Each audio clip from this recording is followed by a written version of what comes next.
As estratégias de retórica nada mais são do que formas de persuadir, influenciar e melhorar discursos, fazer citações e discursos comoventes. Assim, remetendo à Grécia Antiga, pensadores como Aristóteles irão planejar estratégias, irão descrever estratégias utilizadas por oradores para fazer com que aqueles ouvintes se cativem e assim tornem para si aquela verdade transmitida. É importante notar que utilizamos bastante esse tipo de linguagem, por exemplo, em vendas, ou seja, é essencial para cada um de nós compreender quais são as estratégias e as melhores formas de cativar e de fazer discursos. Olá, eu sou o Thiago, muito prazer, eu sou aluno na Universidade de São Paulo, eu curso Direito, e é uma honra estar aqui com vocês, porque esse tema em específico faz total jus ao curso que eu faço, então eu tenho mais que capacidade para argumentar, mais capacidade para discernir e para dissertar sobre isso, ok? Então vamos começar com as primeiras estratégias e as mais importantes, ok?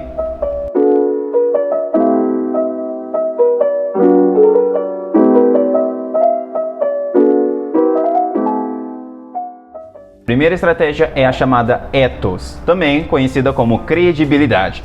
Ela nada mais é do que a utilização da autoridade social que o indivíduo tem para reforçar aquele argumento, mesmo que o argumento propriamente dito, aquela verdade proferida, não necessariamente tenha ligação ou não com aquela pessoa que está proferindo ela. Mas de qualquer forma, reforça aquele estereótipo e reforça a autoridade, aquela credibilidade social. Por exemplo, você está discutindo com seu amigo a respeito de um carro que acabou de passar e vocês têm dúvida em relação ao modelo daquele veículo. Você fala, por exemplo, que é um modelo X e o seu amigo fala que é o modelo Y. E vocês começam a argumentar e falar de determinadas características que aquele carro possuía e que faziam jus ao modelo que ele pertence. Contudo, o seu colega, ele argumenta e utiliza da premissa de que ele trabalhou em concessionária durante muitos anos e por isso ele teria mais conhecimento do que você. Não justifica o carro ou o modelo visto, contudo reforça aquele estereótipo e também dá uma sensação de segurança para o ouvinte, de maneira que ele diz, pode confiar em mim. Ok.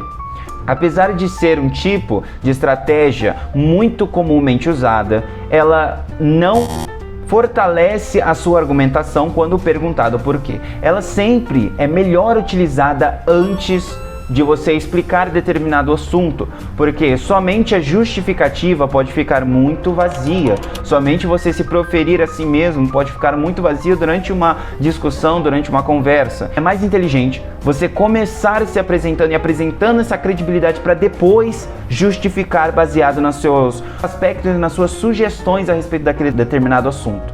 Ok? A próxima estratégia que vamos estar falando é a respeito do pathos. O pathos nada mais é do que a emoção. A emoção proferida em discursos, ela tem que cativar, de modo que, ao apelar e apelar para o emocional, muitos ouvintes fazem com que aquilo faça sentido, mesmo que não faça. Desta maneira, por exemplo, ao apelar para o emocional, você pega aqueles ouvintes mais frágeis no conteúdo. Ou seja, o pathos, em específico, ele é comumente utilizado na política, porque você pode pegar, por exemplo, classes minoritárias e você pode apenas apresentar as dores daquelas pessoas e assim fazer com que elas acreditem em você e fazer com que elas sintam que você vai proferir e você vai fazer coisas mesmo que você não justifique quais são elas. O pathos, ele é comumente utilizado em tribunais também, porque você pode apelar de maneira que faça com que as pessoas se identifiquem com você e faça com que as pessoas identifiquem que você faz parte da luta, que é o mais importante, que as pessoas se identifiquem com aquele discurso. De número 3, vamos ter o logos ou a lógica.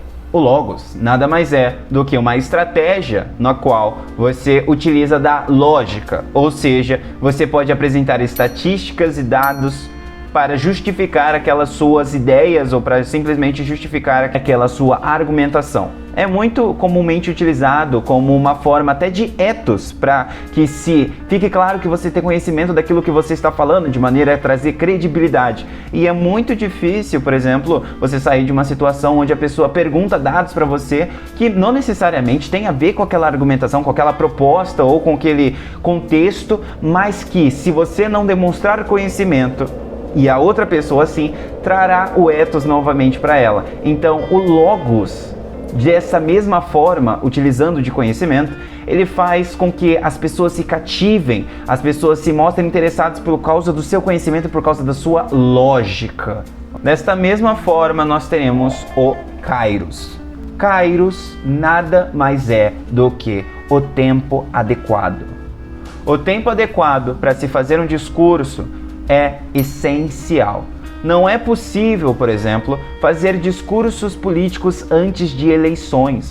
Por isso, por exemplo, a gente consegue ver muitos representantes simplesmente sumirem antes das eleições e ao retornarem nas eleições, elas voltam com aqueles discursos muito motivadores, aqueles discursos cativantes, por causa disso, por causa do kairos. O kairos nada mais é do que você saber a hora de fazer a sua argumentação. É saber a hora de fazer a sua tacada.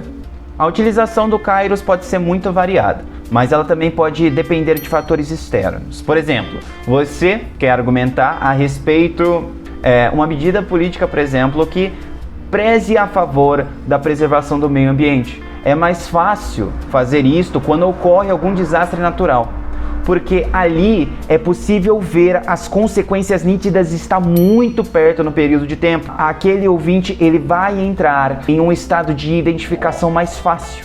Logo, o kairos, ele é cuidadoso. É necessário que se espere o tempo certo e eventos certos para acontecer, para que assim se possa utilizar. Número 5, nós teremos a antítese. A antítese é a troca de perspectiva.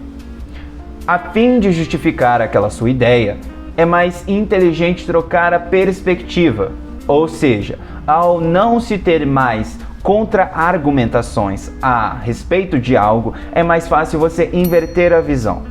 Por exemplo, tem a frase de Kennedy, no qual ele diz o seguinte: não pergunte ao país o que ele pode fazer por você, mas se pergunte o que você pode fazer pelo seu país. Aqui temos uma inversão de perspectiva. Você vai trazer o observador como um ser atuante, o que é mais do que necessário. É necessário trazer o ouvinte, é necessário trazer aquele na qual está ouvindo para perto de você. Logo, a antítese é de suma importância para quando se não tem mais contra-argumentações. Você troca a perspectiva. Desta mesma forma, então, assim, nós concluímos de que forma e quais são as melhores estratégias para se ter durante um debate, de maneira que você possa trazer o espectador para você e de modo que você possa controlar o ambiente em que você está. Eu espero que você tenha gostado. Se você ficou com alguma dúvida, eu recomendo muito que você leia Aristóteles, tá? Aristóteles Retórica, no qual ele citará e falará basicamente tudo isso daqui. É importante que você pratique essas estratégias para que assim fique na sua cabeça. Aqui nós comentamos algumas das melhores estratégias para se utilizar em um debate, se utilizar em uma argumentação, ok? Então eu espero que você tenha gostado. Lhe peço que você possa se inscrever no canal e que você possa curtir. De preferência, se você quiser dar uma olhada nos outros vídeos, a gente comenta outros assuntos também de crescimento e de suma importância para todos nós. Assim eu fico e espero que você tenha gostado do vídeo. Obrigado e tchau, tchau.